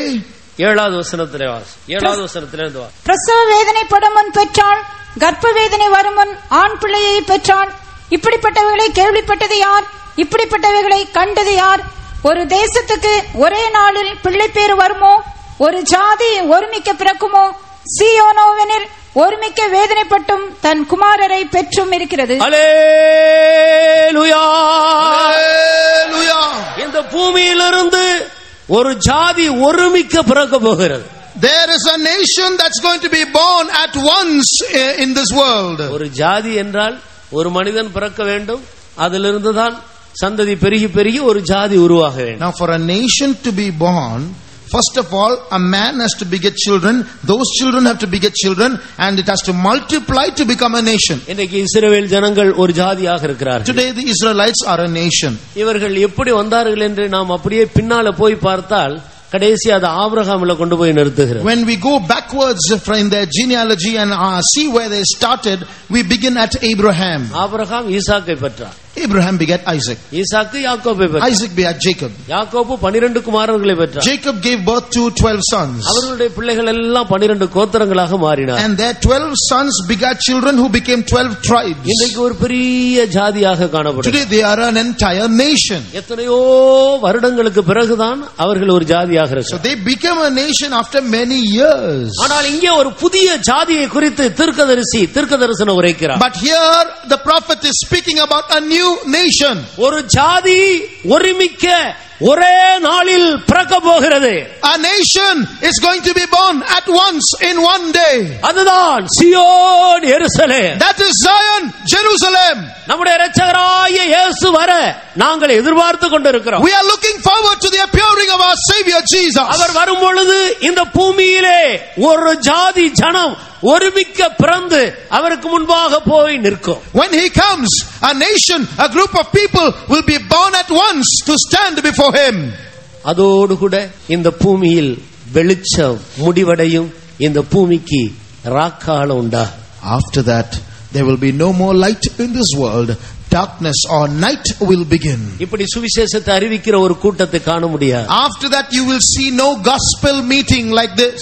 நீங்க விரும்பினாலும் கூட தோத்திரம் என்று சொல்லி கைகளை உயர்த்தி தோத்தரிக்க உங்களுக்கு முடியாது. Even if you want to, you cannot lift up your hands and say praise the Lord. ஏனென்றால் ஒரு கூட்டம் அல்ல, ஒருவரும் கிரியை செய்யக்கூடாத ராக்காலம் என்றுதான் அந்த காலத்தை குறித்து சொல்லப்பட்டிருக்கு. Because that night is called a night when not a group of people but not even one individual can work. தனிப்பட்ட ஒரு மனிதன் கூட தேவனை தொழுது கொள்ள முடியாது. Not even one man can worship God. அதை ஒரு பஞ்சகாலம் என்றும் தீர்க்கதரிசி எடுத்து சொல்லுகிறார். The prophet speaks of the time as a time of famine. சாப்பாடு இல்லாத பஞ்சம் அல்ல. Not a famine for food. குடிக்க தண்ணி இல்லாத பஞ்சம் அல்ல. Not drought for water. சுவிசேஷம் கிடைக்காத பஞ்சம். A famine for the gospel. தேவனை தொழுது கொள்ள முடியாத பஞ்சம். Where you cannot worship God. ஜெபத்துக்கு ஒரு பஞ்சம். A famine for prayer. கர்த்தருக்கு ஸ்தோத்திரம். Praise the Lord. கன்வென்ஷனுக்கு பஞ்சம். A famine for conventions. இப்படி ஒரு பஞ்ச காலம் வரப்போகிறது. அதுதான் ராக்காலம். Such a famine is coming. That's that night time. இந்த காரியத்தை குறித்து தான் ஏசாயா 60ஆம் அதிகாரத்தில் தீர்க்கதரிசி சொல்லுகிறான். இதோ இருள் பூமியையும் காரிருள் ஜனங்களையும் மூடும். It's about this time that Isaiah the prophet again says, darkness shall cover the earth and gross darkness the people. சீக்கிரமாய் வரப்போகிற அந்த கிறிஸ்துவினுடைய காலம். It's the time of the Antichrist who is soon coming. அதற்கு முன்பாக ஒரு ஜாதி ஒருமிக்க பிறந்து இயேசுவை மத்திய வானத்திலே சந்திக்க போய்விடும். But before that, a group of people, a nation will be born at once and disappear to be with Jesus. அதிலே ஒருவராக நானும் நீங்களும் காணப்பட வேண்டும். And you and I should be one of them. அதற்காகத்தான் இந்த கூட்டங்கள். These meetings are for that. அதற்காகத்தான் இப்படி இந்த பூமியில நாம் தேவனை தொழுது கொள்கிறோம். We are worshiping God in this world for this purpose. இந்த அனுபவத்தை பெற்றுக்கொள்ளும்படியாக நாம் என்ன செய்ய வேண்டும்? What should we do to receive this experience? எல்லாவற்றையும் தமக்கு கீழ்ப்படுத்திக் கொள்ளத்தக்க தன்னுடைய வல்லமையான செயலின்படியே நம்முடைய அற்பமான சரீரத்தை அவருடைய மகிமையான சரீரத்துக்கு ஒப்பாக அவர் மறுரூபப்படுத்துவார். He will change our vile body that it might be fashioned like unto his glorious body according to the working whereby he is able to subdue all things unto himself. சாயங்கால வேளையில் இந்த தேவனுடைய வார்த்தை நமக்கு எவ்வளவு பெரிய தைரியத்தையும் நிச்சயத்தையும் கொண்டு வருகிறது. See what boldness and assurance these words give us this evening. நம்முடைய சரீரம் அற்பமான சரீரம். Our body is a vile body. பல ஆசைகள், பல இச்சைகள், பல வாஞ்சைகள், பல தேவைகள், பல பலவீனம், பல கஷ்டங்கள் உள்ள ஒரு சரீரமாக இருக்கிறது. Many affections, many lusts, many desires, many needs, many difficulties are in this body. ஜெபிக்க பிரயாசப்படுகிறோம், தூக்கம் நம்மை மேற்கொள்ளுகிறது. We want to pray, sleep prevails. பரிசுத்தமாய் ஜீவிக்க பிரயாசப்படுகிறோம், அசுத்தம் நம்மை மேற்கொள்ள பார்க்கிறது. We want to be holy and we labor for it, filth prevails. தூய்மையான சிந்தையை பாதுகாக்க வேண்டும், வளர வேண்டும் என்று பிரயாசப்படுகிறோம், அசுத்த எண்ணங்களை பிசாசு கொண்டு வந்து மேற்கொள்ள பார்க்கிறார். We want to preserve a clean, pure mind. The devil brings in unclean thoughts. ஆனால் ஒரு வல்லமையான செயல் என்ற ஒரு செயலை இந்த பலவீனமான மனிதனுக்கு ஆண்டவர் கொடுக்கிறார். But God has given this weak man something called the mighty power. மனிதன் பலவீனமானவன். Man is weak. அவனால் பரிசுத்தமாய் ஜீவிக்கவே முடியாது. He just cannot live a holy life. மனிதனுடைய சொந்த முயற்சியில அவன் ஒரு நூலளவு கூட அவன் முன்னுக்கு செல்ல முடியாது. One man by his own methods or efforts cannot make one hairline step towards holiness. கொஞ்சம் பரிசுத்தமாய் ஜீவிக்க ஒரு ஸ்டெப் எடுத்து நீ முன்னால வைத்தால் அடுத்த நேரம் ஒரு முழம் கீழே விழுந்து விடுகிறது. If you take one small step towards holiness, you will only go down 1 cubit. கர்த்தருக்கு ஸ்தோத்திரம். Praise the Lord. ஏனென்றால் மனிதன் பலவீனமானவன் என்று ஆண்டவருக்கு தெரியும். Because God knows that man is weak. இந்த பூமியில இருக்கிற எந்த மனிதனும் தன்னுடைய படிப்பினால, அறிவினால, திறமையினால, தனக்கு இருக்கிறதான பல அனுபவங்களினால அவன் மறுரூபப்பட முடியாது. No man is going to be transformed by his own ability or cleverness or knowledge or education. மறுரூபப்படுவதற்கு அவனுக்கு ஒரு வல்லமையான செயல், ஒரு சக்தி தேவையாக இருக்கு. To be transformed, he needs a mighty power. யார் அந்த அனுபவத்தை வாஞ்சிக்கிறார்களோ அவர்களுக்கு ஆண்டவர் அந்த சக்தியை இலவசமாக கொடுக்கிறார். If anyone wants that experience, God gives them that power freely. கர்த்தராகிய இயேசு கிறிஸ்துவும் கூட நம்மை போல மாமிச சரீரத்தில் இந்த பூமியில் இருந்தபோது அவரும் இந்த சக்தியை அளவில்லாமல் பெற்றுக்கொண்டு இருந்ததாக வேதம் தெளிவாக சொல்லுகிறது. The Bible says that even the Lord Jesus Christ, when he lived in a body of flesh in this world, received that power without measure. பிதாவாகிய தேவன் அளவில்லாமல் தன்னுடைய சக்தியை, தன்னுடைய ஆவியை இயேசு கிறிஸ்துவின் மேல் ஊற்றி இருந்தார். God the Father poured out his spirit, this power without measure into Jesus. அந்த சக்தியை கொண்டுதான் அவர் பரிசுத்தமாய் சிந்தித்துக் கொண்டிருந்தார். It was that with that power that even his thoughts were pure. அந்த சக்தியை பெற்றுக்கொள்ளும்படியாக, அதிலே பலப்படும்படியாகத்தான் இயேசு கிறிஸ்து ஞானஸ்நானம் பெற்ற பிறகு 40 நாள் உபவாசம் எடுத்து ஜெபித்துக் கொண்டார். It's to receive that power that after Jesus took water baptism, he fasted and prayed for 40 days. அவர் உபவாசத்தை முடிக்கும் போது உடனே சோதனைகள் அவரை மேற்கொள்ள வந்தது.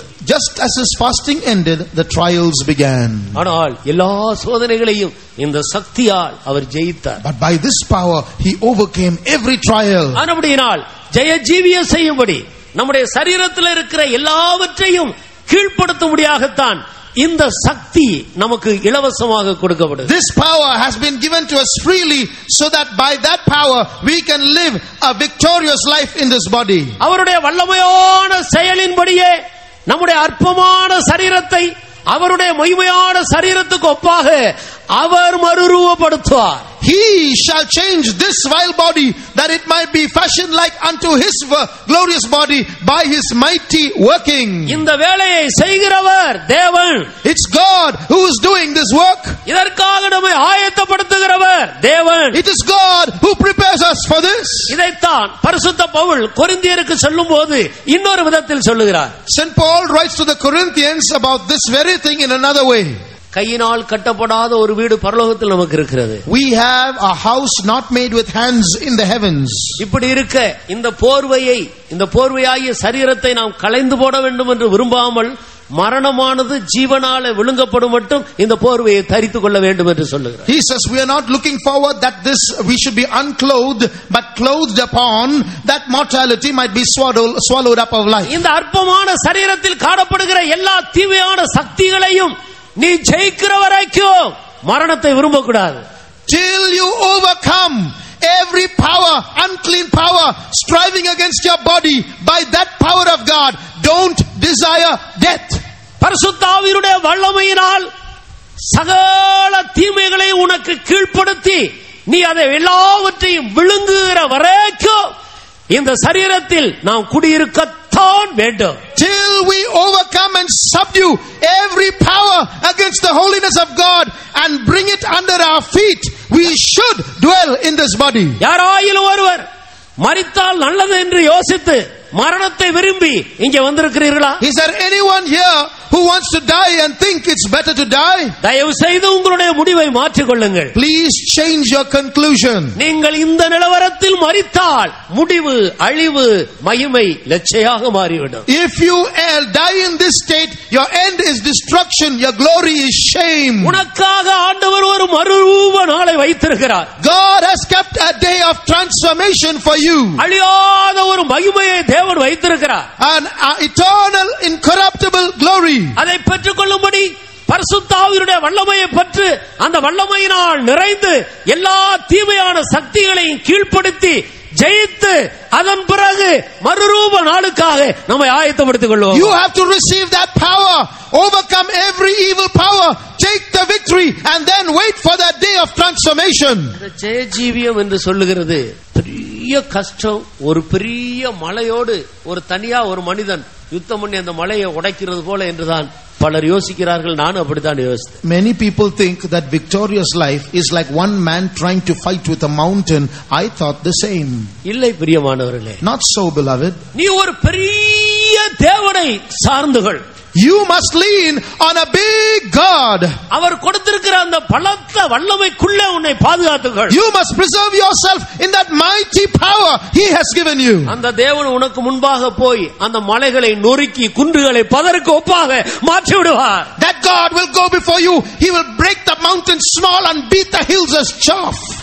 யுத்தம் கர்த்தருடையது. The battle is the Lord's. யுத்தம் கர்த்தருடையது. The battle is the Lord's. யுத்தம் கர்த்தருடையது. The battle is the Lord's. இதுதான் இந்த கிறிஸ்தவ வாழ்க்கையில் இருக்கிற விசேஷம். This is the greatness of Christian life. அபிஷேகம் பெற்ற ஒரு தேவ பிள்ளையினுடைய யுத்தம் கர்த்தருடையது. The battle of a child of God who has received the Holy Spirit is the Lord's battle. அந்த வல்லமையினால் நீ மலைகளை மிதித்து நொறுக்கி குன்றுகளை பதருக்கு ஒப்பாக்குவாய். With that power, you shall beat the mountains small and grind the hills to powder. எந்த பாவம் உனக்கு ஒரு மலையை போல காணப்படுகிறது? Is there any sin that looks like a mountain before you? எந்த தீய சக்தி உனக்கு ஒரு மலையை போல காணப்படுகிறது? Which evil power stands before you like a mountain? அவைகளை நொறுக்குகிற சம்பட்டி கர்த்தருடைய வசனம். God's hammer is His word that will break those rocks. அவைகளை தூற்றுகிற வல்லமை தேவ ஆவியின் வல்லமையாக. The Spirit of God will fan them away. அவைகள் தூற்றப்படும். They shall be fanned away.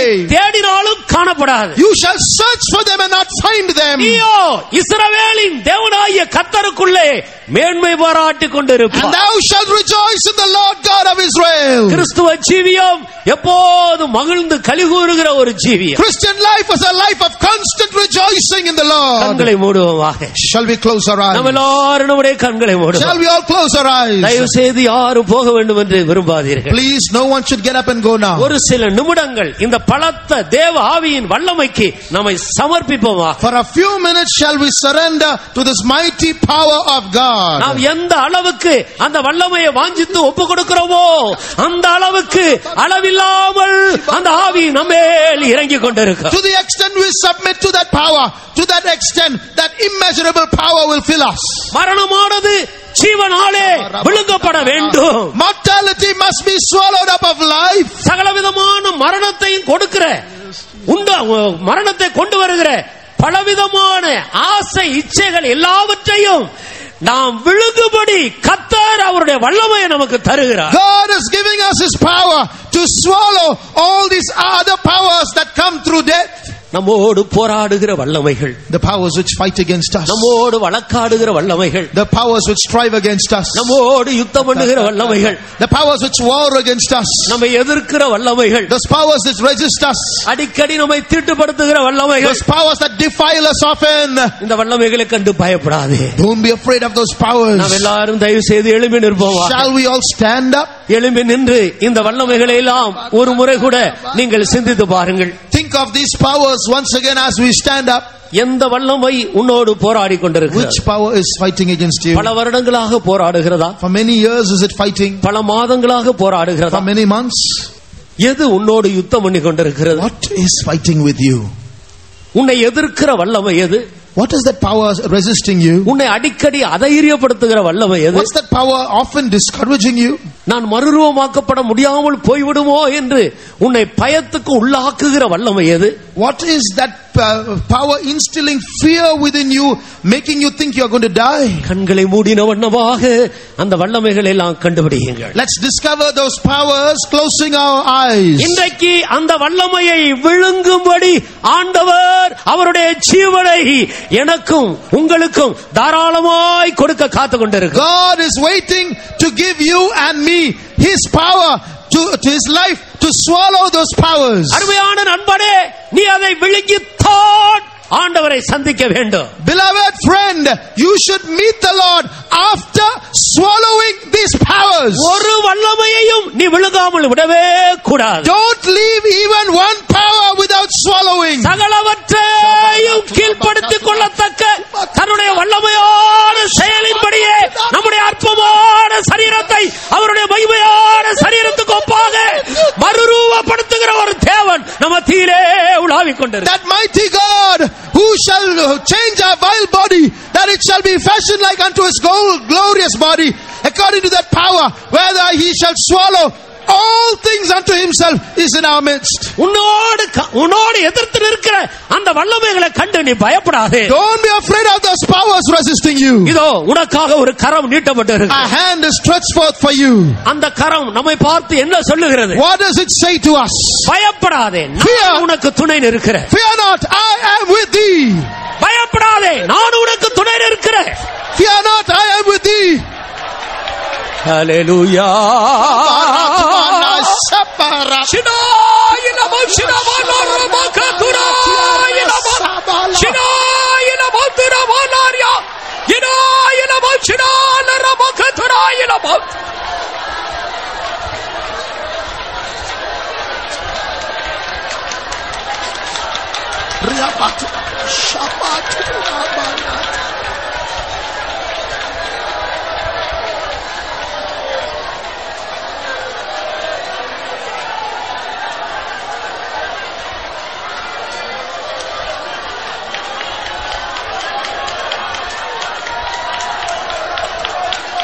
எவ்வளவு பெரிய வல்லமை தேவை என்று வாஞ்சிக்கிறீர்களோ அவ்வளவு பெரிய வல்லமையை தர தேவன் உண்மையுள்ளவராக இருக்கிறார்.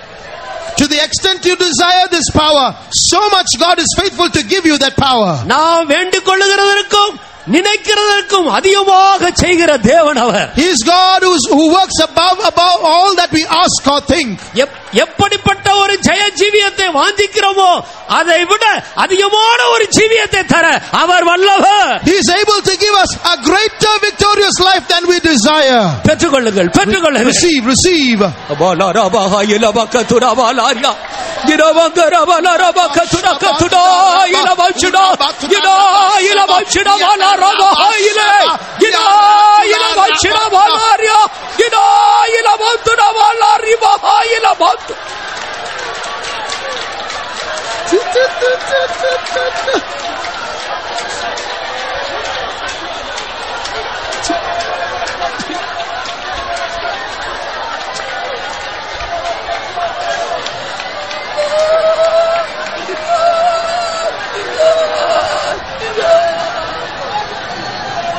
நாம் தேவனுடைய ஆவியில் பலப்பட நமக்கு முன்பாக ஒரு மலையை போல பர்வதம் போல நின்று கொண்டிருந்த அந்த தீய துஷ்ட அசுத்த வல்லமைகள் எல்லாம் சிறுகி சிறுகி சிறுகி சிறுகி அது சிறுகிக் கொண்டே போகிறது. As we grow in the power of God, that mountain like power will grow smaller and smaller and smaller before you.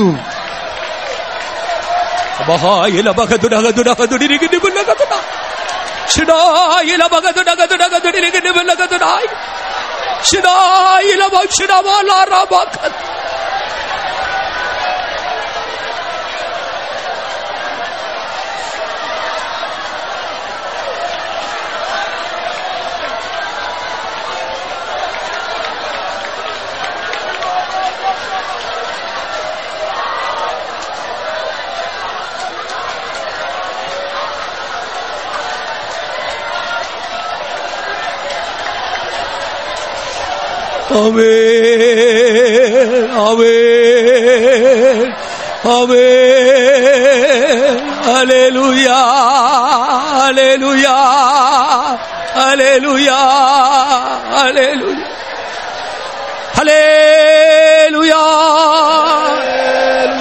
நாம் எல்லாரும் சேர்ந்து ஒரு பல்லவி பாட போகிறோம். We're all going to get together and sing our chorus. அதை பாடிக்கொண்டிருக்கும் பொழுதே அன்றைக்கு ஒரு நாள் இரவு பரிசுத்த பவுலும் சீலாவும் நடு இரவு சிறைச்சாலையில் இருந்து கர்த்தரை பாடி துதித்த போது ஒரு பெரிய வல்லமை இறங்கி சிறைச்சாலையை அசைத்தது போல, எல்லா கட்டுகளையும் அறுத்தது போல, நான் பாடி துதிக்கிற வேளையிலே அந்த சீயோனிலிருந்து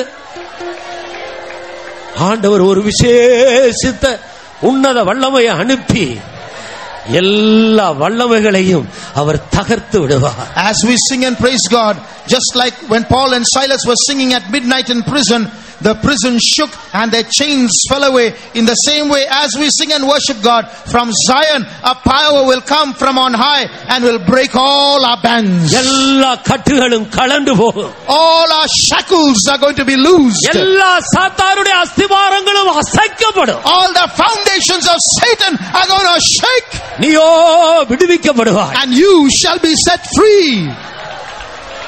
சகலத்தையும் கீழ்ப்படுத்தும் வல்லவை இன்று வழிக்க வல்ல நாயகனே, சகலத்தையும் கீழ்ப்படுத்தும் வல்லவை இன்று அழிக்க வல்ல நாயகனே, சகலமும் செய்தோராய் தைரியமாய் நின்றிட சத்துவம் தருமையனே. சகலமும் செய்தோராய் தைரியமாய் நின்றிட சத்துவம் தருமையனே. சகலத்தையும் கீழ்ப்படுத்தும் வல்லவை இன்று அழிக்க வல்ல நாயகனே, சகலத்தையும் கீழ்ப்படுத்தும் வல்லவை இன்று அழிக்க வல்ல நாயகனே, சகலமும் செய்தோராய் தைரியமாய் நின்றிட சத்துவம் தருமையனே. சகலமும் செய்தோராய் தைரியமாய் நின்றிட சத்துவம் தருமையனே. சகலத்தையும் கீழ்ப்படுத்தும் வல்லமை இன்று அழிக்க வல்ல நாயகனே. சகலத்தையும் கீழ்ப்படுத்தும் வல்லமை இன்று அழிக்க வல்ல நாயகனே. சகலமும் செய்தோராய் தைரியமாய் நின்றிட சத்துவம் தருமையனே. சகலமும் செய்தோராய் தைரியமாய் நின்றிட சத்துவம் தருமையனே. சகலமும் செய்தோராய் தைரியமாய் நின்றிட சத்துவம் தருமையனே. சகலமும் செய்தோராய் தைரியமாய் நின்றிட சத்துவம் தருமையனே. சகலமும் செய்தோராய் தைரியமாய் நின்றிட சத்துவம் தருமையனே. சகலமும் செய்தோராய் தைரியமாய் நின்றிட சத்துவம் தருமையனே.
அருமையானவர்களே, இப்பொழுது நன்றாக கவனித்து பாருங்கள். Beloved, now pay careful attention.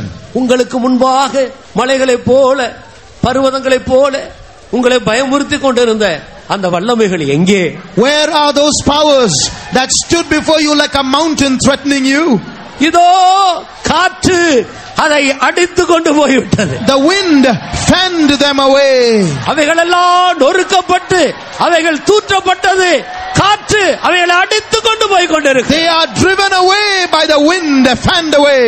நீ விசுவாசித்து களிகூரு. So you believe and rejoice. உன் தேவனுக்குள்ளே அவர் செய்த இந்த பலத்த கிரியைக்காக நீ களிகூரு. For his great work you rejoice in the Lord. சந்தேகப்படாதே. Don't doubt. அவிசுவாசத்துக்கு இடக்கூடாது. Don't disbelieve. அவைகளை தேடி பார்த்தால் இனி காணவே மாட்டாய். You shall search for them and not find them.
இப்போது நீங்கள் கவனித்து பாருங்கள். Now you observe. உங்களுடைய இருதயத்திலே எவ்வளவு பெரிய விடுதலையை தேவன் தந்திருக்கிறார். What a great deliverance God has wrought in your heart. நீங்கள் எவ்வளவு லகுவாக உணர்கிறீர்கள். How light you feel. உங்களுடைய மனதில் இருந்த பாரமெல்லாம் எங்கே போயிற்று? Where are the burdens in your mind now? எவ்வளவு பெரிய இளைப்பாறுதலை ஆண்டவர் மனதில் தந்திருக்கிறார். God has given you such a peace of mind. நீ ஒரு தேவனுடைய பிள்ளை. You are a child of God. அவருடைய பலத்த சத்துவத்தால் நீ இடைகட்டப்பட்டு இருக்கிறாய். You are girded by His might now. அளவில்லாத தேவனுடைய ஆவி உன்னை அபிஷேகம் பண்ணிக்கொண்டே இருக்கிறது. His spirit of without measure is falling on you. உன்னிலே காணப்பட்ட அந்நிய உன்னை தீட்டுப்படுத்தின எல்லா வல்லமைகளும் உனக்கு கீழாக்கப்பட்டிருக்கிறது. All those powers that defiled you are now subdued under you. இன்று முதல் நீ அதற்கு மேலே நடந்து செல்லுவாய். Today onwards you shall trample upon them. நீ அவைகளை மிதித்துக் கொண்டு போவாய். You shall tread upon them. அவைகள் ஒருபோது எழும்பவே முடியாது. They cannot rise again. நீ மிதித்து மிதித்து மிதித்து மிதித்து மிதித்து உயர்த்தப்பட்டு கொண்டே கடந்து செல்லும். You shall stamp upon them, step upon them and rise up to heaven. உன்னிலே காணப்பட்ட அந்த வியாதி எங்கே? Where is that sickness? இந்த அற்பமான சரீரத்தை ஆண்டு கொண்டிருந்த அந்த வியாதியுடைய வல்லமை எங்கே? Where is that sickness that ruled your vile body? உன்னிலே அனுப்பப்பட்ட அந்த பலத்த தேவனுடைய செயலால் அந்த வியாதியுடைய வல்லமை அழிக்கப்பட்டு விட்டது. That power of God descended on you and destroyed that sickness. சாவுக்கு ஏதுவானவருடைய சரீரத்தை ஆண்டு கொண்டிருந்த அந்த வியாதியுடைய வல்லமையை கர்த்தர் அகற்றி உன்னை உயிர்ப்பித்திருக்கிறார். By His power God has removed that sickness ruling in your mortal body and He has quickened you. அவர் உன்னை சுகமாக்கி விட்டார். He's healed you. இப்போது வியாதி இருந்த இடத்தில் நீ தேடி பார். Now look for that sickness where it was. இயேசுவின் நாமத்தில் அந்த பலத்த சத்துவத்தின் செயலின்படி அந்த வியாதி இல்லை இல்லை இல்லவே இல்லை. By the mighty working of God, that sickness is no more there, no more there. நீ ஆடி பாடி கர்த்தருக்குள்ளே களி கூறுவாய். You sing and rejoice in the Lord. ஹalleluya ஹalleluya ஹalleluya ஹalleluya ஹalleluya ஹalleluya. ஆண்டவர் இப்பொழுது இன்னும் ஒரு விசேஷித்த ஆவியை உன்னதத்திலிருந்து சியோனின் அந்த உச்சியிலிருந்து அனுப்பி கொண்டிருக்கிறார். From the summit of Zion, from the peak of the mountain, God is now sending another power. அதுதான் மகிமையின் ஆவி. That's the spirit of glory. அதுதான் மகிமையின் ஆவி. The spirit of glory. அதுதான் மகிமையின் ஆவி. Spirit of glory. நீ நடக்க மாட்டாய், பறப்பாய். You're not going to walk anymore, you're going to fly. நடக்க மாட்டாய், பறப்பாய். You shall not walk, you shall fly. நீ பறந்து செல்லும்படி அந்த ஆவியினால் அவர் நம்மை அபிஷேகம் பண்ணிக் கொண்டிருக்கிறார். He has filled us and anointed us to fly.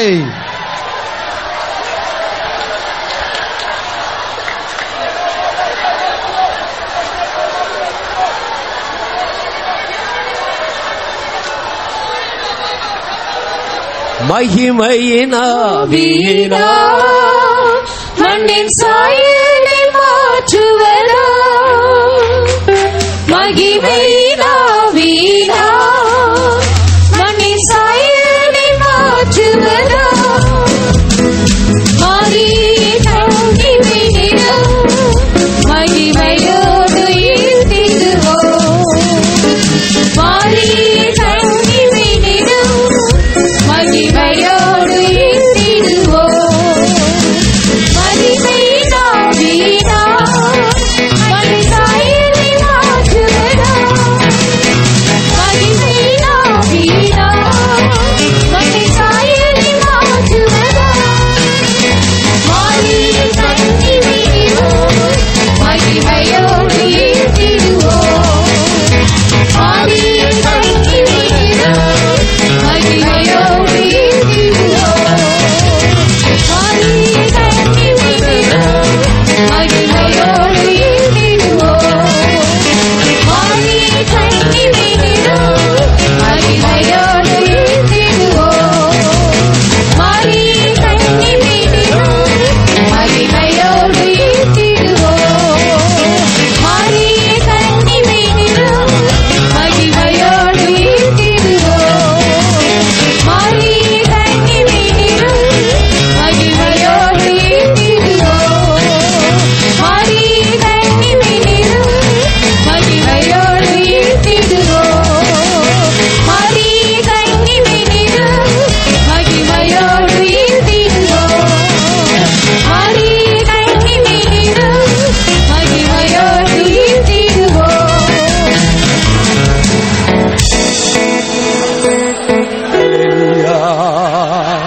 Hallelujah hallelujah hallelujah hallelujah hallelujah hallelujah.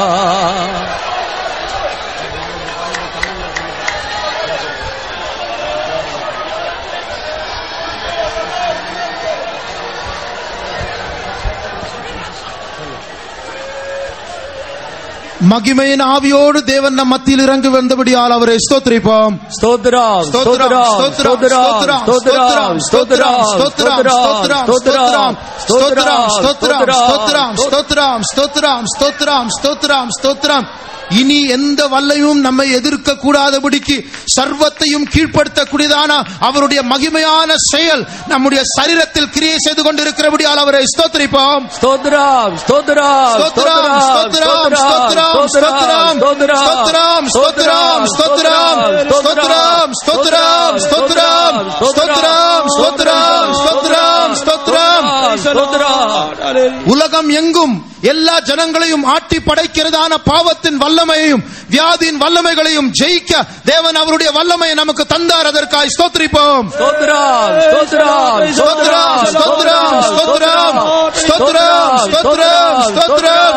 Praise you Jesus, we praise you. ஸ்தோத்திரம் ஸ்தோத்திரம். நமக்குள் பல குறைகள் இருக்கலாம், பல பலவீனங்கள் இருக்கலாம். ஆனால் நாம் விசுவாசிப்பவர் இன்னார் என்று அறிவோம். அவர் வெளிப்படும் போது அவருடைய கிருபையினால் நாம் அவருக்கு ஒப்பாய் இருப்போம். அதற்காக ஸ்தோத்திரிப்போம். ஸ்தோத்திரம் ஸ்தோத்திரம் ஸ்தோத்திரம் ஸ்தோத்திரம் ஸ்தோத்திரம் ஸ்தோத்திரம். ஹல்லேலூயா ஜெபம். அருமையான பரிசுத்த பிதாவே, இந்த ஆசீர்வதிக்கப்பட்ட வேளைக்காக நாங்கள் உம்மை ஸ்தோத்திரிக்கிறோம். பிதாவே, இந்த மாலை வேளையிலேயும் கர்த்தர் மகிமையின் தேவனாய் மகிமையோடு எங்கள் மத்தியில் எழுந்தருளி நீர் செய்த எல்லா மகிமையின் கிரியைகளுக்காய் நாங்கள் உம்மை நன்றியோடு ஸ்தோத்திரிக்கிறோம். ஆண்டவரே, உமக்கு ஸ்தோத்திரம். கர்த்தாவே, உம்முடைய வார்த்தையை கொடுக்கும்படியாக உம்முடைய தாசனை செய்யோடு அபிஷேகம் பண்ணபடினால நாங்கள் உம்மை ஸ்தோத்திரிக்கிறோம். கர்த்தாவே, இந்த மாலை வேளையிலேயும் வேறு வழியாய் ஜீவித்த வேறு விதமாய் ஜீவித்துக் கொண்டிருந்த அநேகர கர்த்தர் விடுவித்தபடியினால நன்றியோடு நாங்கள் உம்மை ஸ்தோத்திரிக்கிறோம். கர்த்தாவே, பூமிக்குரிய சிந்தையோடு அழிவை நோக்கி ஓடிக்கொண்டிருந்த அநேகர கர்த்தர் விடுவித்தபடியினால நன்றியோடு நாங்கள் உம்மை ஸ்தோத்திரிக்கிறோம். ஆண்டவரே, பாவங்களுக்கு செத்தவர்களாக நீதிக்கு பிழைக்கும்படியாக உம்முடைய ஜனங்களை விடுவித்து சுகமாக்கினபடியினால நன்றியோடு நாங்கள் உம்மை ஸ்தோத்திரிக்கிறோம்.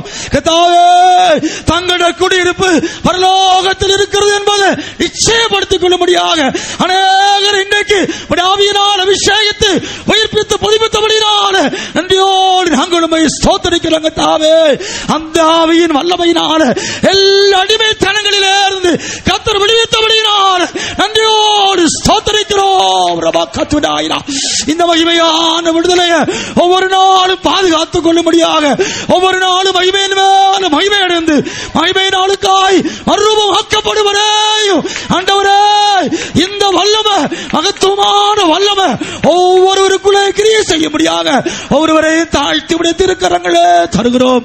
தொடர்ந்து உடைய சமூகங்களோடு கூட இருக்கட்டும். இரவிலேயும் காத்திருப்பு கொடுத்த மகிமையாய் பொறுப்படுத்து ஒவ்வொருவரையும் இன்னும் அந்த மகிமையின் ஆவியினால் நிறைக்கும்படியாய் கெஞ்சுகிறோம். தொடர்ந்து கன்வென்ஷன் முற்றுமாய் பொறுப்படுத்த ஆசீர்வதித்து நாமத்தை மகிமைப்படுத்தி அருளும். தாழ்த்தி உடைய திருக்கரங்களில் தருகிறோம். இயேசுவின் நாமத்தில் வேண்டுகிறோம் பிதாவே, ஆமென். ஏற்கனவே உங்களுக்கு அறிவிக்கப்பட்டது போல இன்றைக்கு 10 மணிக்கு இந்த இடத்தில் ஒரு விசேஷித்த காத்திருப்பு கூட்டம் உண்டு. As was announced to you earlier, there is a special tarrying meeting here at 10 o'clock. இதுதான் இந்த கன்வென்ஷனின் கடைசி காத்திருப்பு கூட்டம். The final tarrying meeting of this convention. நாளை காலையிலே இங்கே சோத்திர ஜெபம் உண்டு. Tomorrow morning there's praising here.